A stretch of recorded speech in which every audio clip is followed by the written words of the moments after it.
Hello everyone, I hope you're doing great. I have a problem with my Redmi Airdots. As you can see, the right side is not working, neither charging. The left side is working properly.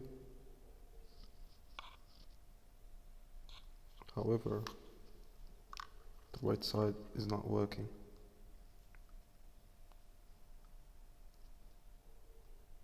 Keep pressing the multi-function button, but still not working. The solution is very easy. I don't know why the problem occurred, but all I know is the solution. So all you have to do is put it in the box here. Then keep pressing the multi-function button.